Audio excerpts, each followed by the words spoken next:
各位在操作这 DOC 其实经验都非常的丰富。然后我这一场的大概就是带大家再把自己的这个想法再做一点整理。那可能没有办法说给大家什么，不过就是说大家一起可以分享一下，就是说有关我们在 DOC 里面发生故事跟跑跑团里面发生的故事。通常我们在那个学校里面带同学比赛的时候，我刚开始带同学出去做志工服务，或者是参加比赛，大家常会听到说，真理大学然后那个尾音往下的时候，我蛮受伤的。这边王永宏主任是鼓励我带学生出去比赛的第一位老师那带学生出去之后，大家都觉得说，真理大学这个好像这个跟台清交放在一起好像不太出色。可是后来实际上带出来的结果会发现说，我们的学生跟台清交比起来是一样的优秀的。因为我们虽然说这个学生在这个考试的成绩上不是那么的突出，可是呢，他其实有很多其他方面的技能。我觉得这件事情跟我们每个 DOC 都有关。那今天我要来负责这个题目的时候，我很紧张的一个原因，另外一个原因是，在学校里面，我带每一组同学参加比赛的时候，那个带起来其实很累。累的原因是因为所有的简报逻辑要看每个简报的人的个性去发展。然后呢，每一个逻辑走线要按照每一个人的讲话的逻辑再下去做调整。所以我很重视我们每个学生每个同学他先讲给我听，然后呢，我再帮他教条。那这种教条大概通常要经过7次到8次，然后左右呢才能够做到一个比较稳定跟成熟。所以在今天很有限的时间里面大家就来先看一下有关于在简报逻辑里面我们想要呈现的这个事情大概有哪些。那简报这件事情，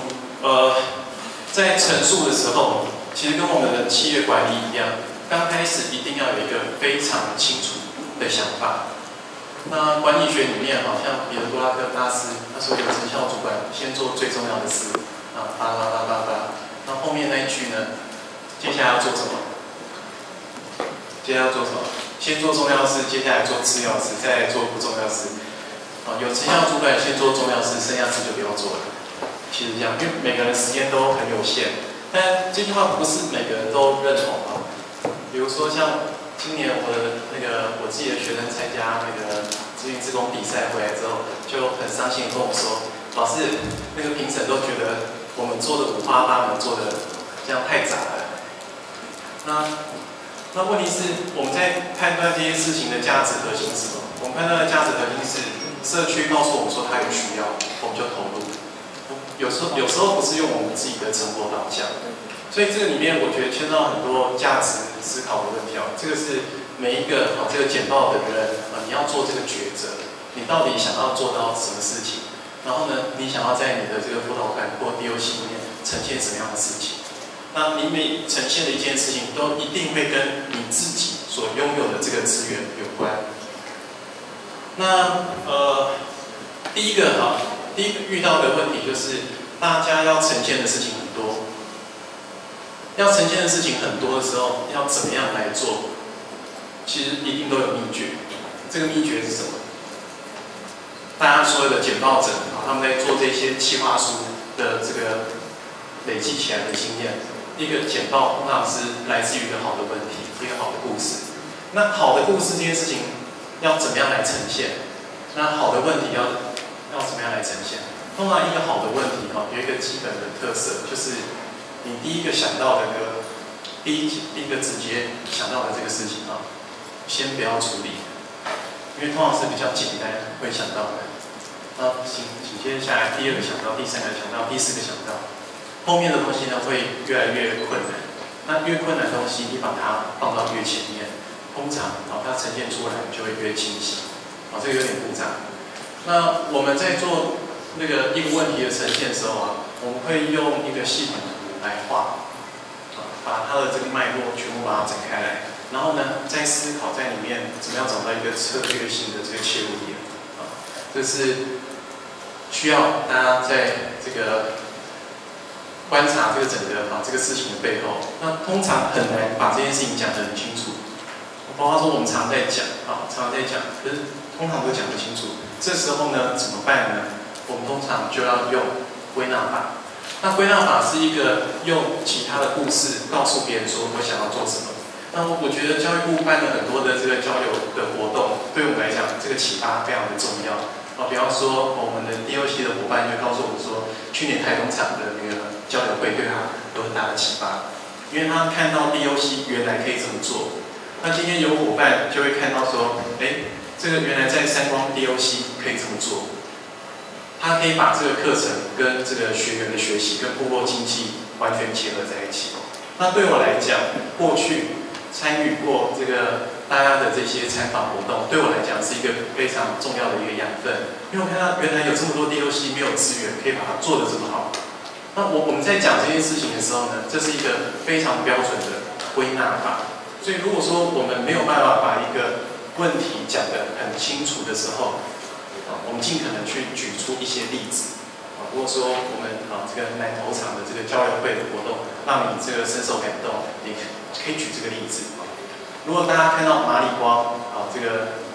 五月桃的这个例子，那你可以用马里光五月桃。所以从去年开始，我们在做这个沟通的时候，我们都说我们把马里光五月桃当成假想敌。因为在去年年初的时候，各位是上网去打那个五月桃，不会出现三光五月桃，出现的就是马里光五月桃。三光五月桃在网络上是完全找不到，但是从去年经营到现在，一打五月桃就是三光五月桃。所以我们现在累积的这个曝光，这个光是今年大概有50则以上的这些新闻的曝光。那简单的这个事情呢，要用演绎法这个打做表。那演绎法是一个步骤一个步骤，所以我们要把所有的这个要做的事情把它拆解开来。那如果说你能把它拆解成步骤1、步骤2、步骤3、步骤4的时候，在你的简报逻辑里面就会变得比较清楚。那通常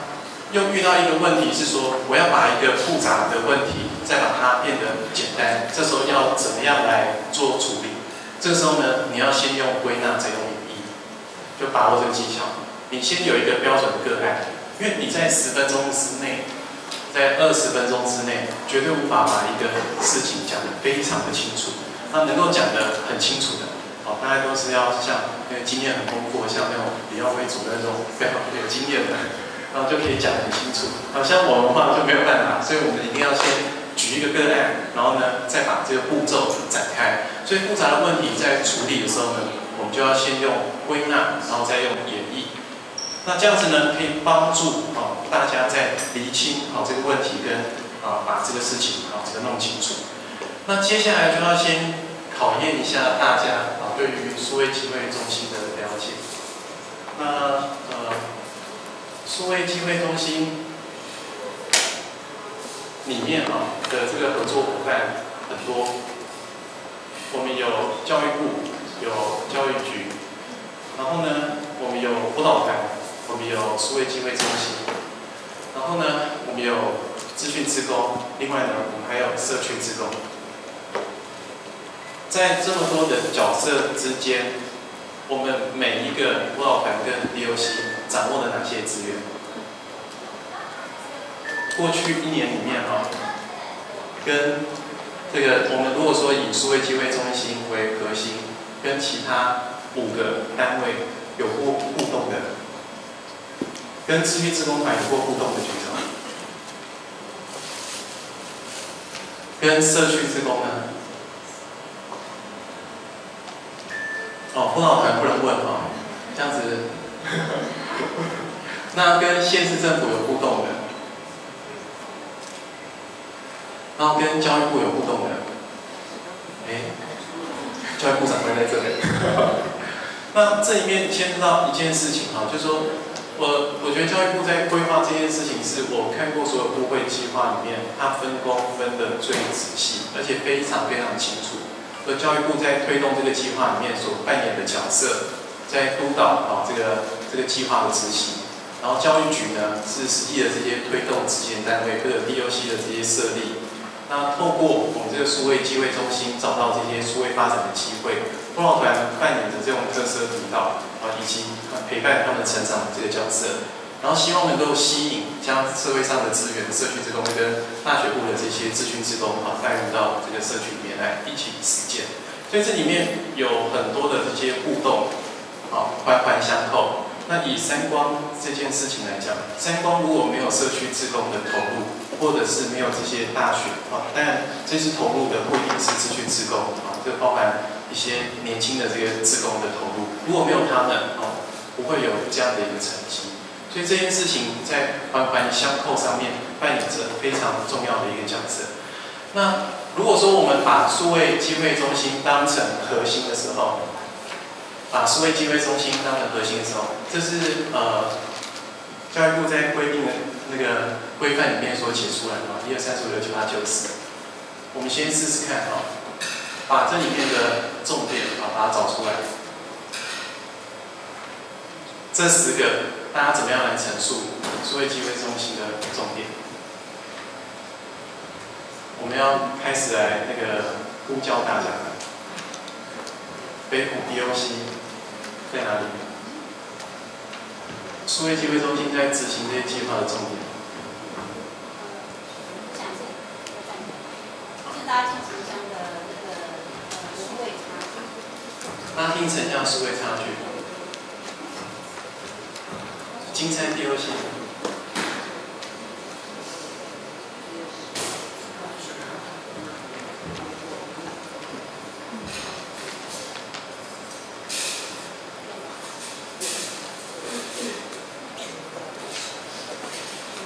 护理 DOC。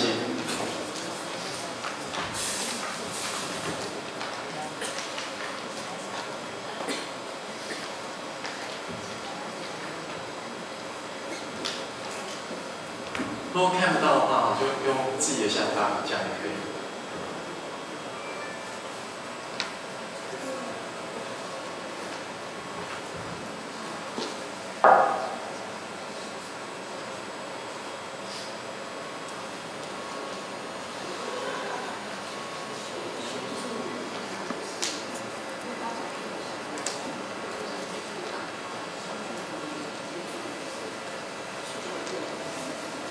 好，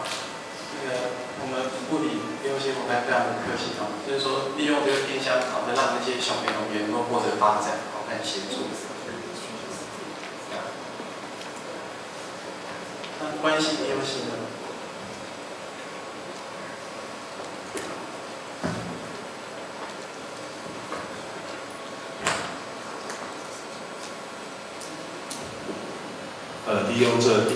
？DOC 把那个地方的资讯的能力提升，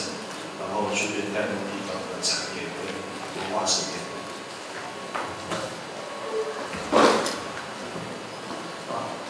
那我们大家在陈述这件事情的时候，会不太一样的角度切入比如说，大家会用小朋友为中心，用偏乡数位课程推广为中心，用这个数位的这个课程带动产业的这个发展为核心。我要提醒大家的事情就是说，这3件事情接下来发展出来的逻辑走线就是完全不一样的。可是你在乍听的时候，你会觉得这3件事很像，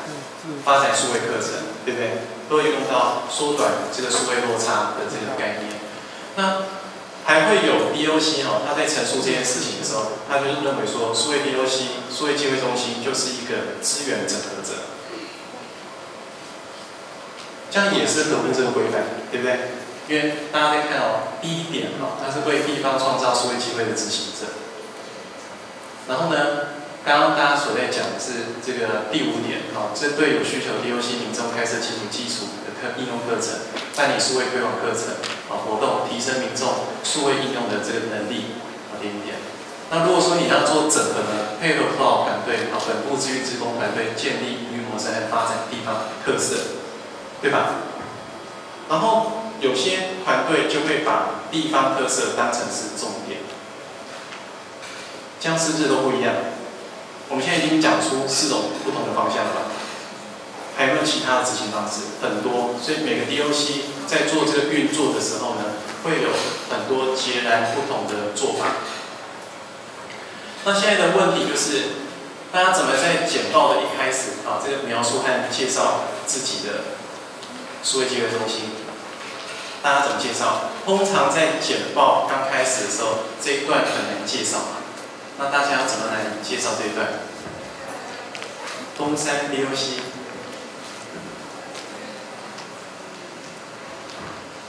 可以简短介绍一下自己的数位机会中心。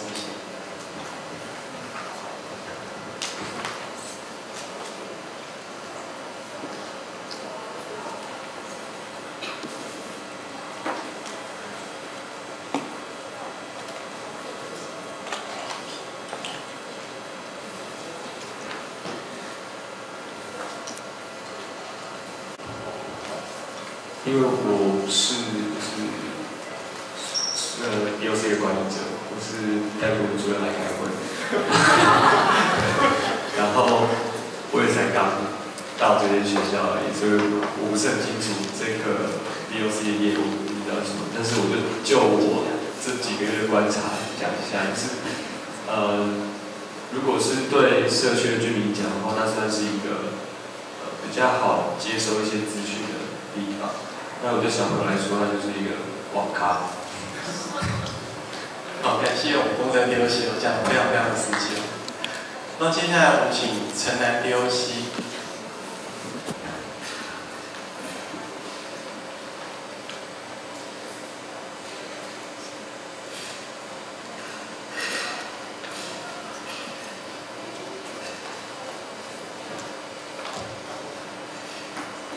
怎么介绍？通常就是会用地图方式，然后还有就是把握我们在地的一些人文啊，还有地盘的什么一些特色，去这样介绍。那你真的在介绍你自己的时候会怎么介绍？因为你现在在说工地也会怎么介绍？是你会怎么讲？实际上你会怎么跟我们介绍？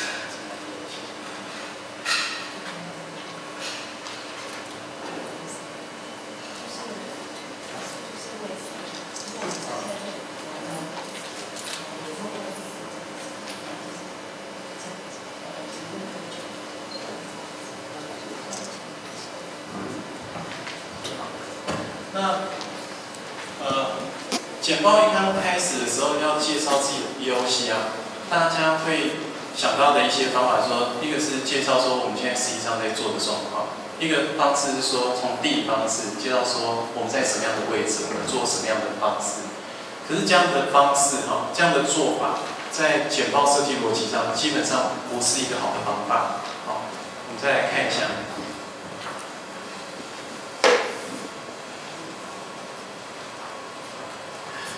我们现在试着用几个方式来做在我们的简报设计逻辑的课程里面那个有一个金字塔的这个法则。那在这个金字塔的法则里面，它其实有非常明确的这个步骤。那我们把这个步骤稍微再把它展开来我们把它变成是步骤1、2、3就是代表说各位以后在设计你的简报的时候，你可以按照这个步骤重新把你的这个简报的这个逻辑再把它重新的展开。那第一个这个步骤的时候呢，步骤1。我们要先把这个问题的这个情境把它找出来，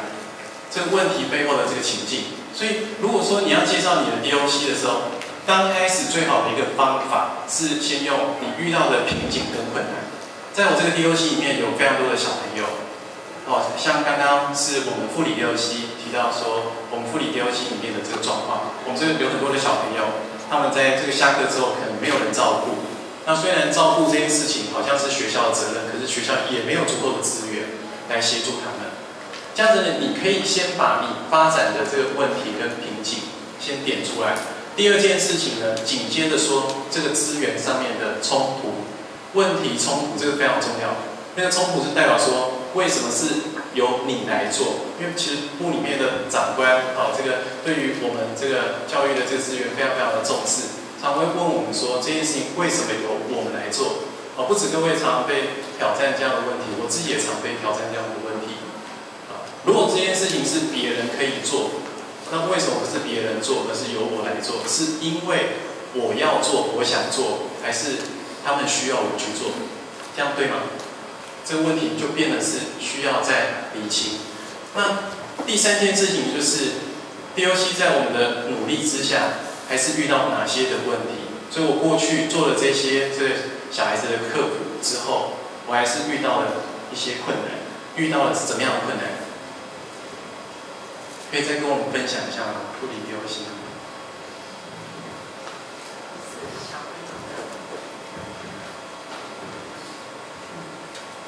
因为富里 DOC 算是在南区，就是花莲县最南区。那它比较特别的部分就是单亲的家庭、隔代的家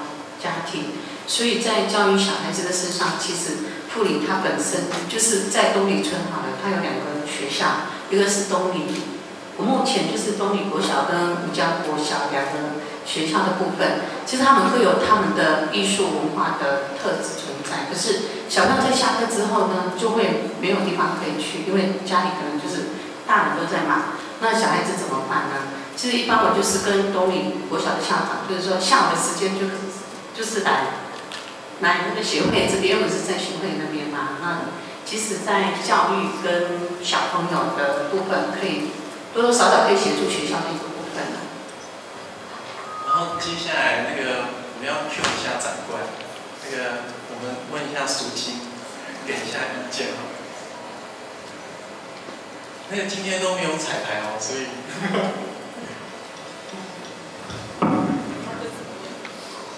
刚刚护理 DOC 啊，提到他们发展上的这些状况，然后协会在做有关这个儿童的教育，那不知道部里面的意见。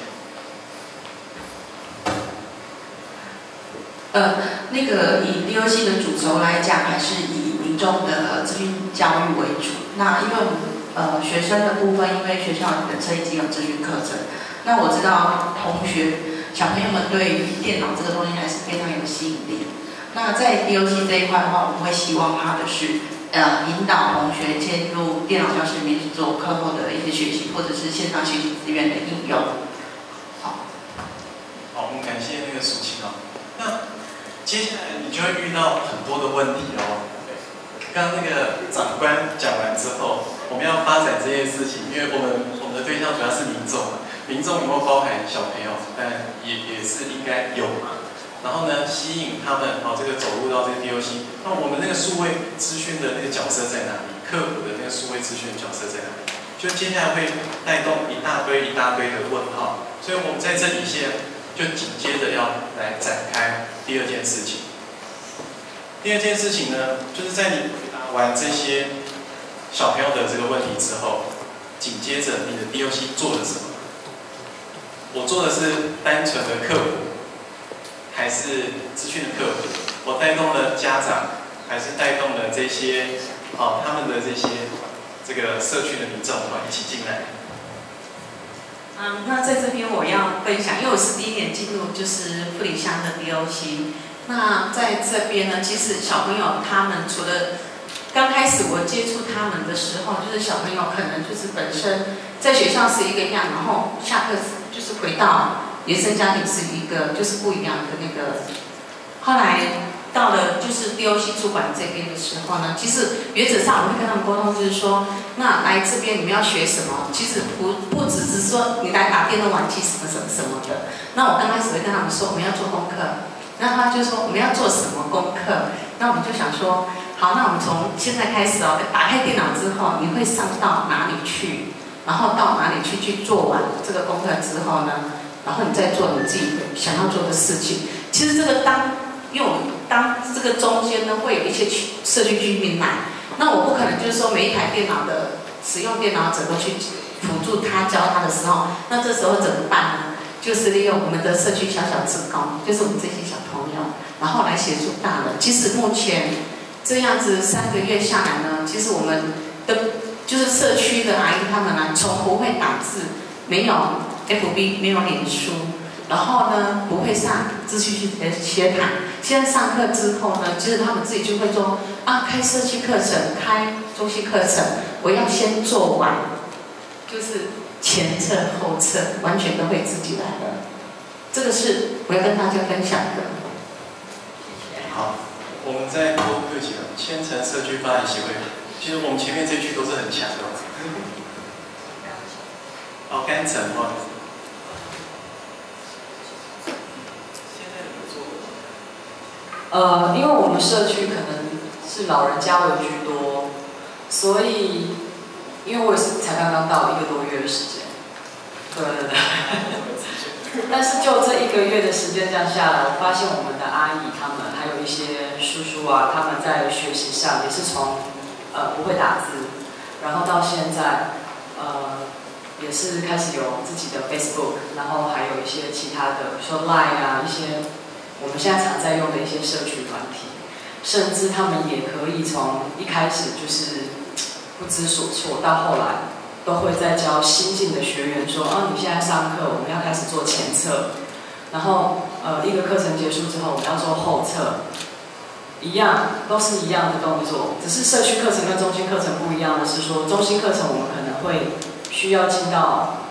中心的那个网页里面去找前后测的这个动作，所以阿姨现在他们非常的熟练，而且对我们所安排的课程也都非常有兴趣。对，这是我们目前做的方向是这样。那这个在做发展的时候，我们会有蛮大的一个困扰就是在资讯教育发展的时候，我们那个具体的提案跟方向，就是我们资讯教育，如果说我们是教的方向，如果是小朋友可以教哪些的工具，然后教引法组可以教哪些工具，大家都很有经验，对不对？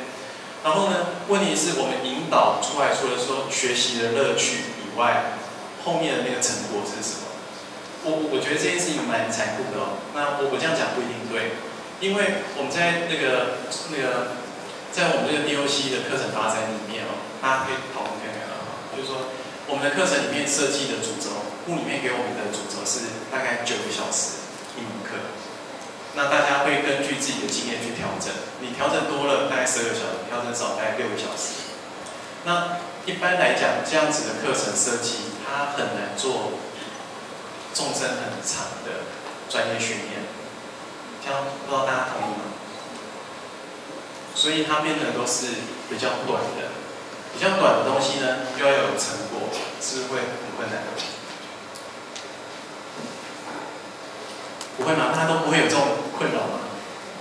很短的东西要产生一个成果这个事实上在执行上，我觉得这是都要非常非常的厉害。那这里面呢，我们就会思考说，要从哪些社区资源里面选择一些协助。那我自己的逻辑我自己的逻辑就会是这样想：如果说是金山 DOC 如果说是我们的外地 DOC， 刚开始加入到这个社群里面，我的第一件事情就是会想办法帮金山跟外里把社区的资源再串联起来。所以我们就会拜访八图山，我们就会拜访这个著名美术馆，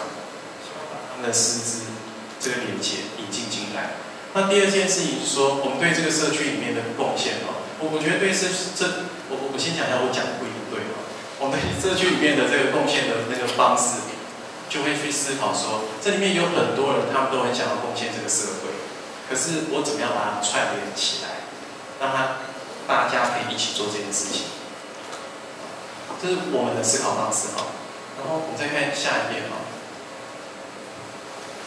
紧接着呢，把这件事情想清楚之后，我们就会展开来我们自己的课程及跟活动方案。那我们自己在北桃数位机会中心这里头，我们的设计基本的逻辑都是用成果当成规划的开始。所以呢，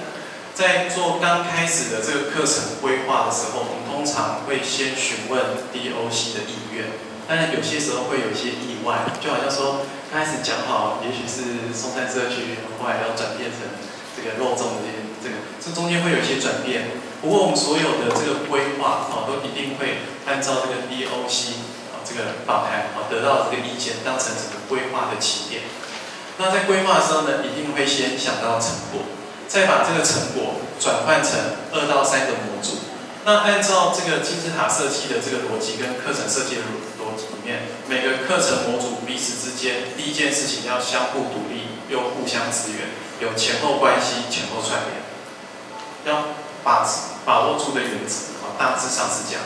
那透过这样之后呢，就可以再进一步的展开我们的这个设计的这个方案。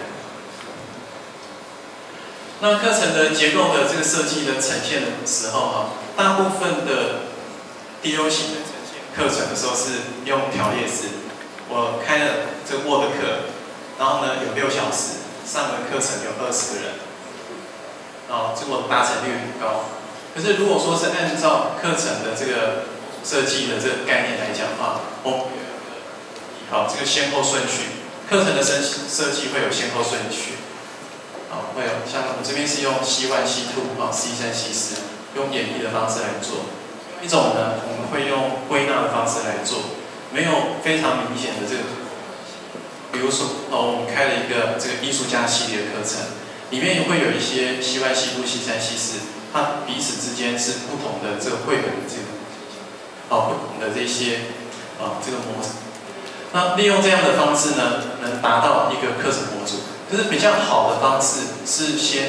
用归纳法，再用演绎法，一样我们会把这个 C 展开成C1、C2、C3、C4，在彼此间串联起来。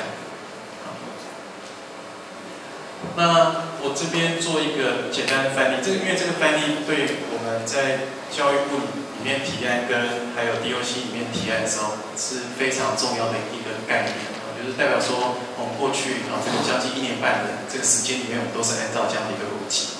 那这个逻辑里面是什么呢？因为坦白讲，我这个时候李耀威只问其他很多，我们 Q 3次代表它很重要，提到3次代表非常的重要。那这里面是我们实际上过去所做的这个案子，辅导团所做的案子。那这个辅导团做的案子里面呢，我们会带学生来做这件事情。那我们在学校里面训练我们自己的学生来做这件事情的时候呢，我们就会把它展开几件事情。这里面呢会有一个故事行销，故事行销的部分呢，我们会透过杂志的主编，所以我们在师资的聘用上面，就会找广告人、找杂志人来帮助我们做这段故事行销的部分。然后再来呢，这个商业摄影的部分，地方的这些文史的特色那个产品的这些拍摄，我们会找非常专业的老师。那包括我们自己的志工团这个同学那个拍出来的那个后来那个我们第1届跟第2届志工团的同学，现在是摄影师，自己也开了一家公司。那上面的那个摄影作品，那是我们同学做的。然后他是怎么样训练那个非常专业的这个地步？事实上也是透过课程商业摄影的课程。那再来的话呢，有了这个商业摄影课程之后，我们还会有后置的编修，所以还会有数位的这些这个编修的这个课程。然后地方特色的这个部分呢，我们通常会找一些文史团体来做。可是文史团体来做我自己过去几年操作起来，我觉得很难做，因为他们会有一套非常自己的想法，对不对？那这个时候就会有一个非常大的一个困难，谁要来把这件事情整合起来？实际上，大部分的问题都在于说，我们的过程，我们所做出来的东西没有累积。我不知道大家有没有哪一门课是用哪一门课的产出继续做下一门课？比方说，我的 DOC 开了8年，开了5年，我的第2年的这个成果是用第1年的成果累积下来，继续学习，继续编修。我看着学长姐的这个作品，所以我们的这个新进的学员可以学到学长姐的这个经验，是不是很少？如果我今年做了文史，明年又做了文史，后年又做了文史，一模一样的文史课程一直在开，其实会没有办法进步。所以这个时候，文史课程不能够找自己在地的老师，因为一旦你找了在地的老师按照我们的经验大家会去找的都是认识的，然后那个课程在每个 DOC 里面就是说你怎么看就是这些人，怎么看都是这些人，所以不会有这个新的东西。这个时候师资很重要，一定要从外面找。所以如果说你想要做一个有成果导向的课程，第一件事情，老师都要外聘。那再来用，因为部里面希望我们能够在地师资嘛，对不对？可是呢，培养在地师资之前的第一件事情，其实要外聘老师，不能用自己的老师。我的角度来看我会觉得有很多 DOC 的老师，其实在他的作品的品质本身质感就不够。如果质感不够的话，就做不出一个好的结果。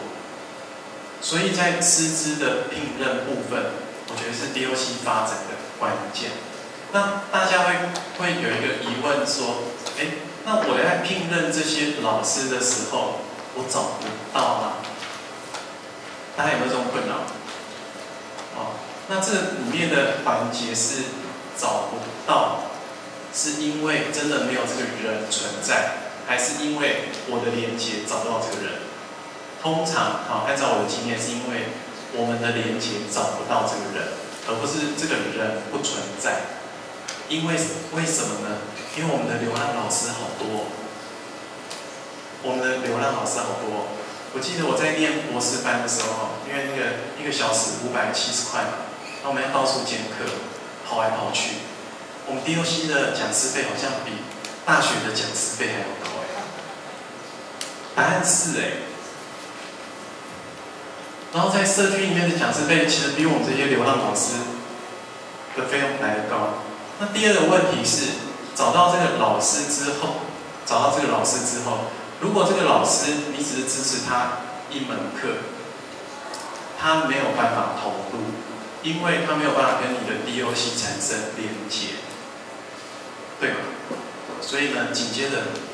下一件事情就很麻烦。找到师资之后呢，你要让他能够重复操作2到3次。通常一个老师操作到第3次的时候，会非常的成熟，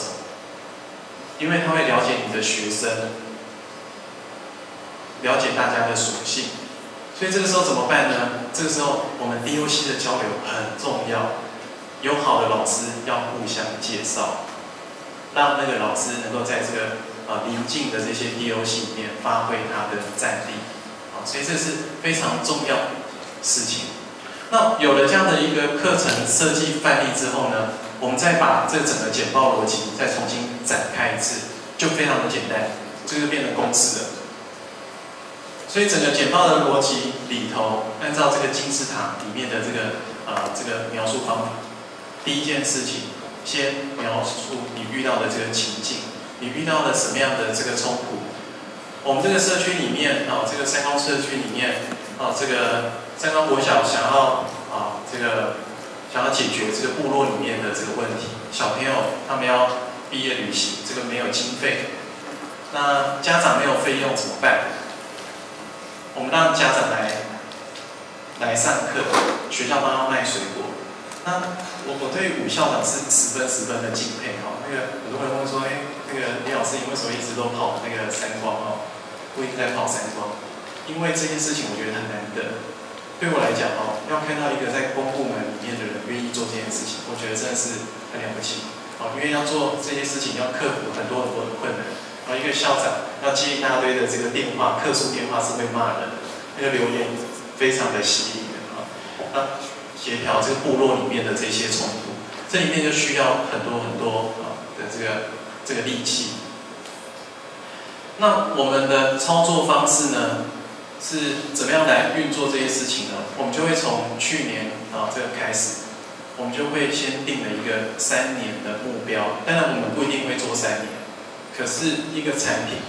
原则上要花3年，会建立起一个品牌初步的这个形象。所以我们上山第一件事情，先归纳再演绎。归纳呢的方法很简单你要跟果农这大家上课要讲说你要怎么做，实际上的操作的步骤非常的困难。所以呢，我们的假想敌就一直说马里光五月桃，我们要打败马里光五月桃。然后马里光五月桃做的有多么的好，然后呢，我们希望能够做得像他一样，先模仿再超越，标准的韩国模式，对不对？先模仿再超越。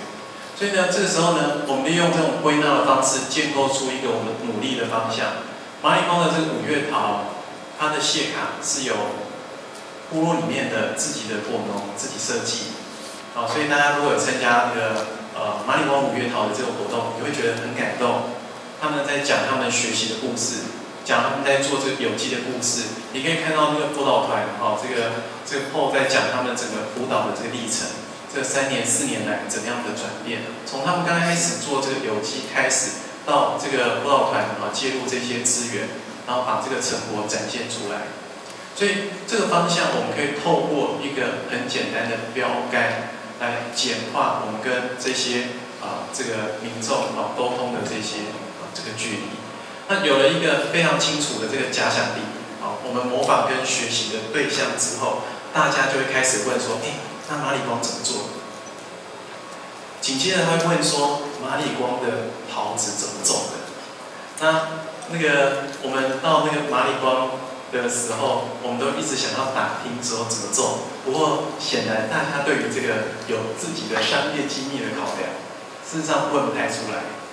大家不太愿意讲因为每个人都有自己独特的这个方法。所以在我们自己发展出来的这些辅导的工作里头，我从去年开始做的时候，就很刻意再把我的资讯志工团再带到我们三支有一个非常有名的那个老外刘立学，我不知道大家有没有看过三支的那个刘立学老师，那他是以前神农的那个总经理，退休下来一个老外，在那边做厨余堆肥，所以我们就跟刘立学老师，我自己也下去跟他学了8周的耕种课程。那他也非常好，他没有收我1毛钱。他说：“李老师，你们愿意做这件事情，我很高兴。我愿意免费授权给你刘立学农法的使用的 logo。那刘立学的农法为什么对我们在做这个有机发展是一个非常重要的指标？因为他只种1分地到2分地之间，他1年的收入在120万。这样是不是一个很好的一个标杆？他有一个原则，不要种多，日子过得好，身体健康就好。所以我去年拜访他的时候，他是76岁。我上个礼拜拜访他的时候，他是77岁。我跟他说：“那个刘老师，你带我去收厨余，我要跟你收厨余看看。”他说：“好啊，你跟我去收收看。”那个厨余有多重？一桶是100公斤，一台车是20桶，2吨。一个77岁的老先生做这件事情所以，那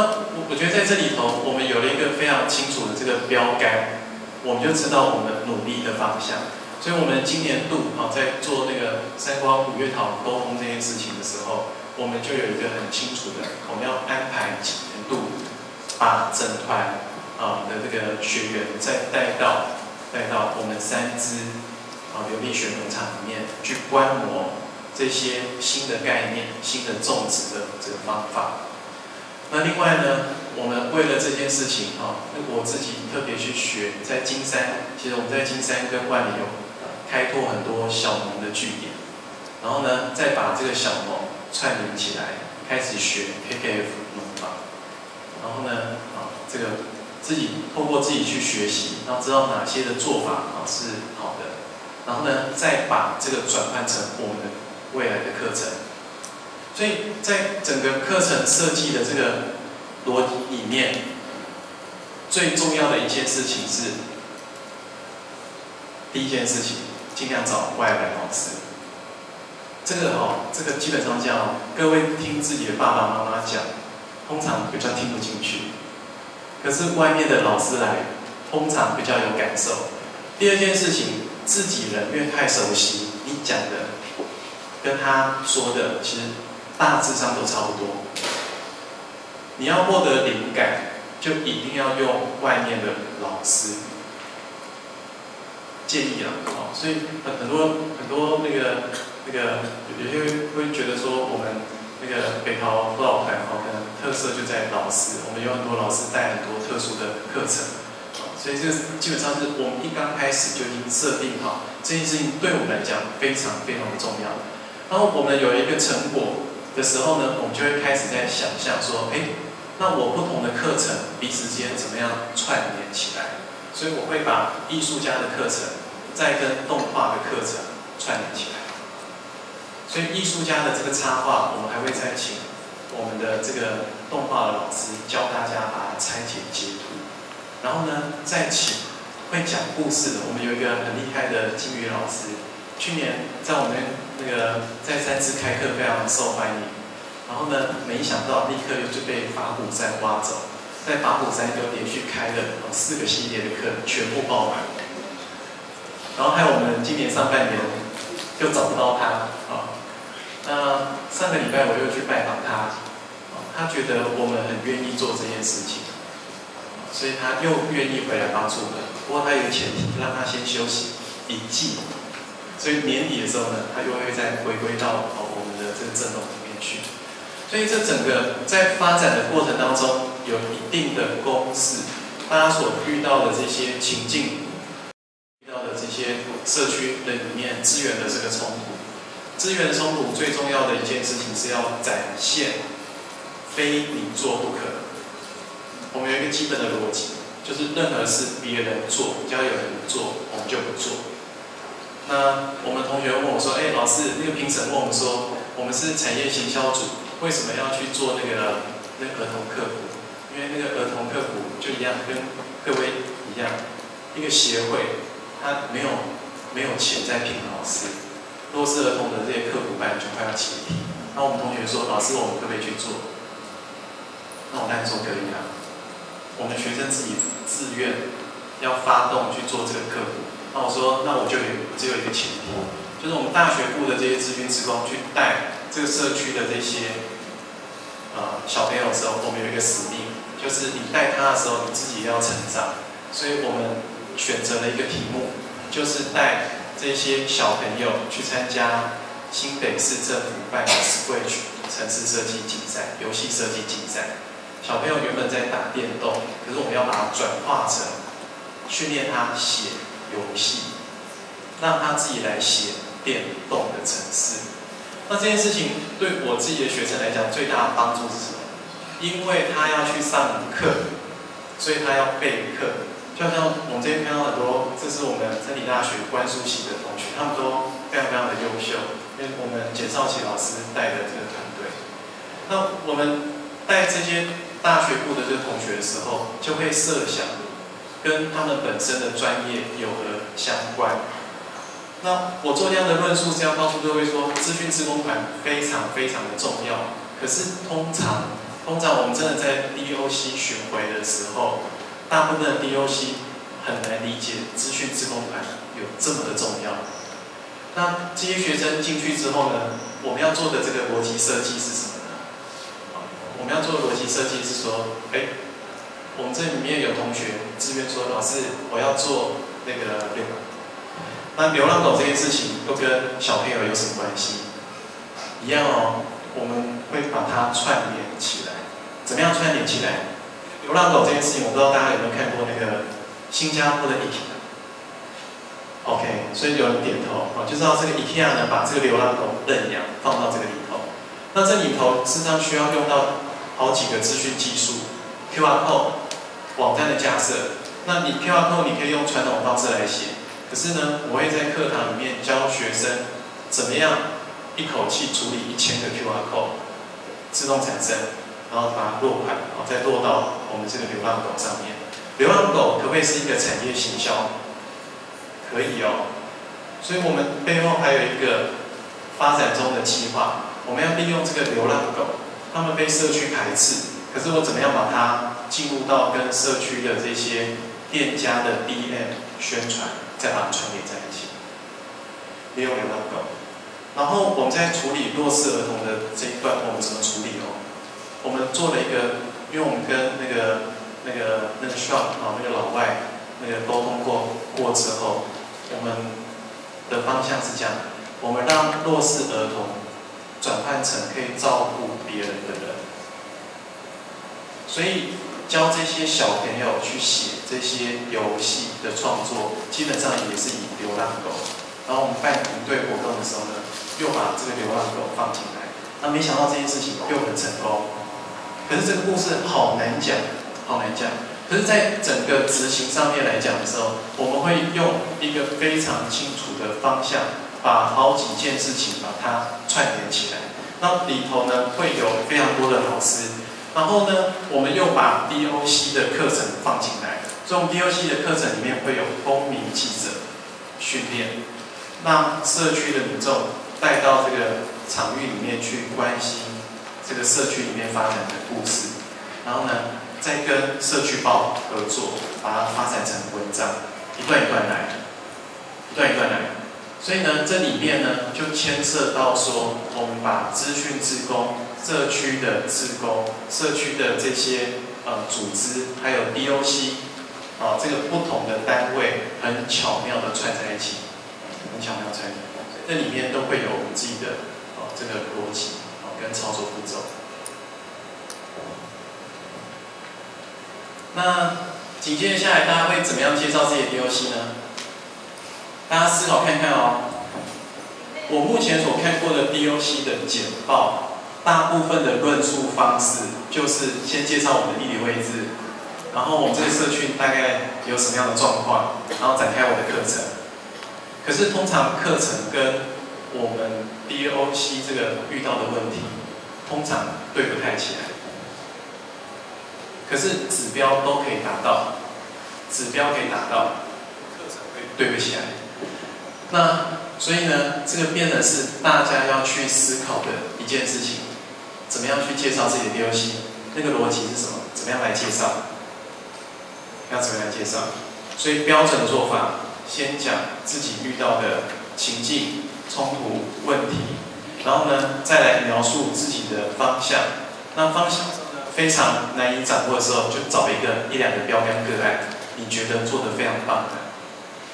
如果说你觉得天空的院子就是我这个 DOC 想要发展的这个方向，你讲完这个故事，大家突然之间就懂了。那下一件事情呢，就是你要合理的介绍你的课程展开。那你的成果是否亮眼，就在于你怎么样专业的设计这些课程。然后很重要的一件事，千万不要再用自己社区里面的老师，因为通常按照我经验不一定对。社区里面老师因为一而再再而三不断的重复出现，如果会有新的东西，通常就已经出现。所以这个时候呢，大家可以选择跟不同的 DOC 交流。所以我们又发展出一个概念，我们这个概念也不知道会不会成功，就是我们会把不同的 DOC 交换点所以这个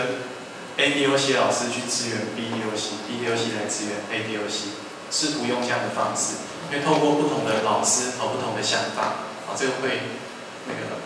有比较好的成果。那在课程的设计上，还有一件非常复杂的事情，就是老师们之间的沟通。我们先回到刚刚我们有做一个商业设计的那张简报。我们为了这件事情要怎么样，要花多少力气我们花了很多时间跟每个老师沟通这个概念，然后吓跑了很多老师，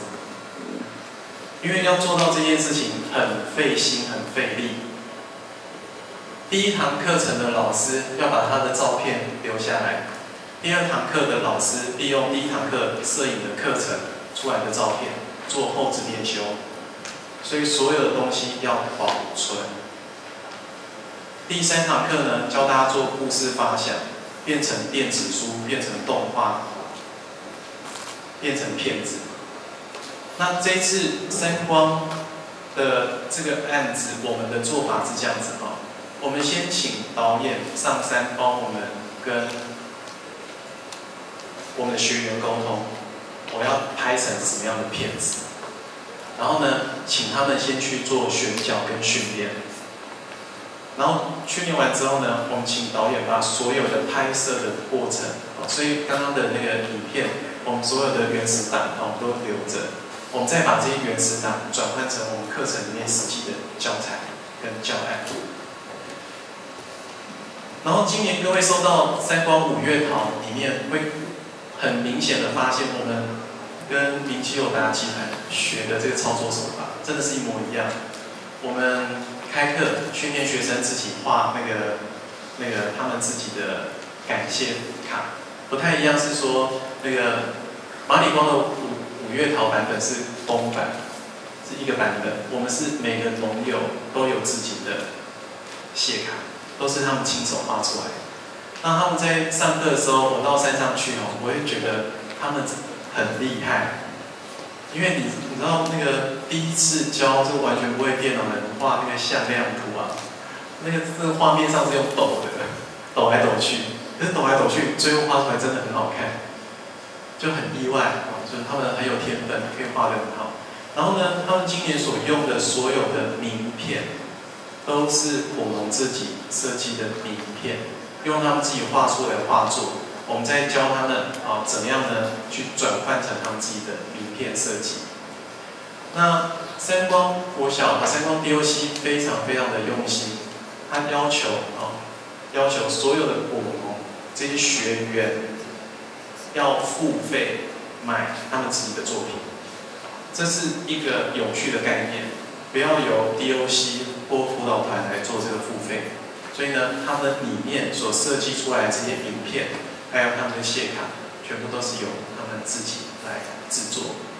然后呢，我们紧接着再把他们的这些画作，紧接着画作，在下一个阶段还会有新的这个插画课程，再把它转换成故事书。那现在在罗浮的部分，就是用不同的作品转换成故事书。所以我大概跟大家在这短短1个小时里面大概讲一下。那我今天所要讲的那个核心的重点就是完全是从我自己的观点来出发。那从我的观点来出发的时候呢，我看到大部分的 DOC 的问题是没有用最后的成果当成是你起始的地方，所以会变成说我们所做的事情就是等同于其他人在做的事情。第二个就是说 DOC 的课程设计真的有点不太一样，因为我们的课程比较短，我们这不是社大，你不会开这种非常带状、非常纵深很强的。那在这种情况之下，大家在课程的设计上一定要花特别多的时间。那如果经过这样的设计之后，我相信这个每个 DOC 的这个成果一定都会非常非常丰富。那就祝福大家都有一个非常好的这个成果。谢谢大家，谢谢。